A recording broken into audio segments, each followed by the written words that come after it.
आज हम पढ़ने वाले हैं 10वीं क्लास में साइंस में केमिस्ट्री का पहला chapter chemical reactions and equations. क्योंकि नाम में ही केमिकल रिएक्शंस एंड इक्वेशन है तो इसका मतलब समझना बहुत जरूरी है। Chemical reaction are the process in which new substance with new properties are formed.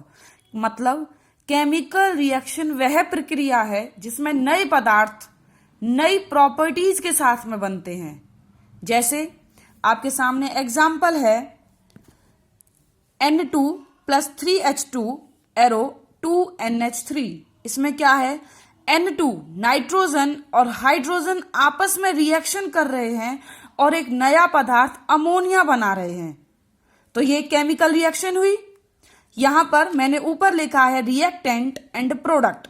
Reactant क्या होते हैं, वह पदार्थ जो केमिकल रिएक्शन में पार्टिसिपेट करते हैं, उन्हें क्या कहते हैं, reactant. The substance which take part in chemical reaction are called reactant. Product क्या है, the new substance which are formed by the chemical reaction are called product. अब ये जो रिएक्शन लिखा है जहां नाइट्रोजन और हाइड्रोजन ने रिएक्शन किया और अमोनिया बनाया, तो इसमें रिएक्टेंट और प्रोडक्ट क्या हुए। रिएक्टेंट क्या थे, जो रिएक्शन में पार्टिसिपेट करते हैं। तो यहां रिएक्शन में पार्टिसिपेट किसने किया, नाइट्रोजन ने और हाइड्रोजन ने। और प्रोडक्ट क्या था, जो नया पदार्थ रिएक्टेंट की केमिकल रिएक्शन के बाद में बनता है, वह क्या होता है, प्रोडक्ट। तो यहां नया पदार्थ क्या बना, अमोनिया, तो ये क्या है, प्रोडक्ट। ठीक है जी। केमिकल रिएक्शन क्या है, जहां नए पदार्थ बनते हैं। अब देखिए चैप्टर में दो नाम आए थे हमारे पास, दो शब्द थे, एक था केमिकल रिएक्शंस एंड एक था इक्वेशन। केमिकल रिएक्शन हमने पढ़ लिया। अब केमिकल इक्वेशन क्या होता है, किसी भी केमिकल रिएक्शन को सिंबल की फॉर्म में या फॉर्मूला की हेल्प से रिप्रेजेंट करना क्या कहलाता है, केमिकल इक्वेशन। एग्जाम्पल आपके सामने अभी पढ़ाया आपने, नाइट्रोजन और हाइड्रोजन के बीच में जो रिएक्शन हो रही थी और अमोनिया बन रहा था। अब मैंने नाइट्रोजन को केमिकल सिंबल लिख दिया उसका N2, हाइड्रोजन का सिंबल लिख दिया हाइड्रोजन, और उन्होंने मिलके बनाया अमोनिया। अमोनिया का फॉर्मूला क्या होता है, NH3।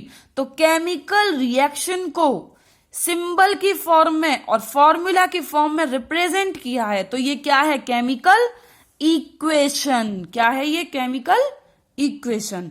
आप नीचे एग्जांपल देख सकते हैं, जिंक और कॉपर सल्फेट रिएक्शन करके बना रहे थे जिंक सल्फेट और कॉपर।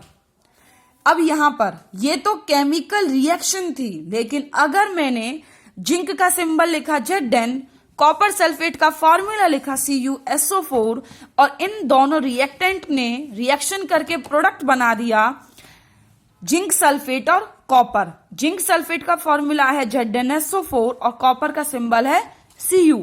तो अब मैंने केमिकल रिएक्शन को सिंबल की फॉर्म में रिप्रेजेंट कर दिया, फॉर्मूलाज की फॉर्म में रिप्रेजेंट कर दिया, तो ये क्या बन गया, केमिकल इक्वेशन। मुझे उम्मीद है आपको समझ में आ रहा होगा। अब केमिकल इक्वेशंस जो होती हैं वो दो तरीके की हैं, बैलेंस केमिकल इक्वेशन और अनबैलेंस्ड केमिकल इक्वेशन। सबसे पहले बात करेंगे बैलेंस्ड। बैलेंस्ड का मतलब क्या होता है, बैलेंस्ड का मतलब वही है कि जब कोई चीज, दो चीजें हैं और वो दोनों बराबर हों तो वो क्या होंगी, आपस में बैलेंस्ड होंगी।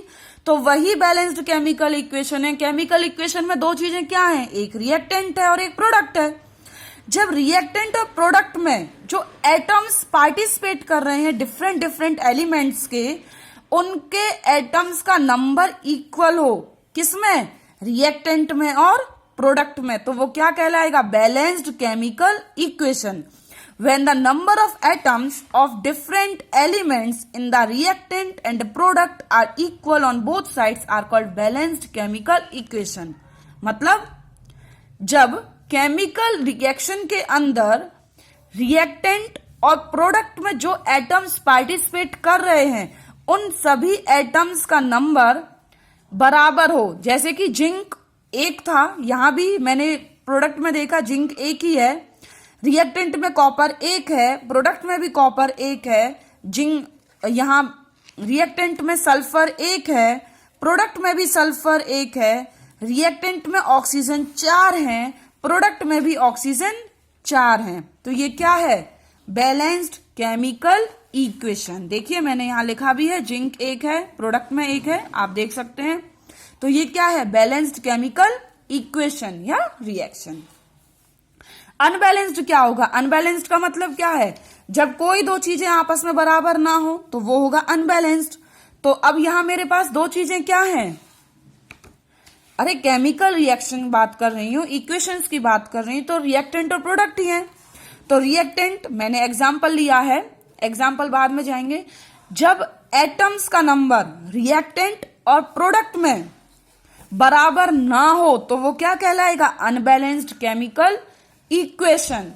एग्जाम्पल देख लीजिए, हाइड्रोजन और ऑक्सीजन आपस में रिएक्शन कर रहे हैं, जो रिएक्टेंट थे, इन्होंने रिएक्शन करने के बाद एक नया प्रोडक्ट बनाया, H2O, पानी, वाटर। अगर मैं रिएक्टेंट में बात करूं, हाइड्रोजन कितने हैं? 2।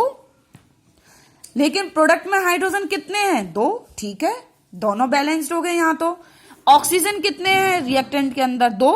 लेकिन प्रोडक्ट में ऑक्सीजन कितने हैं? 1। तो ऑक्सीजन का नंबर क्या हो गया?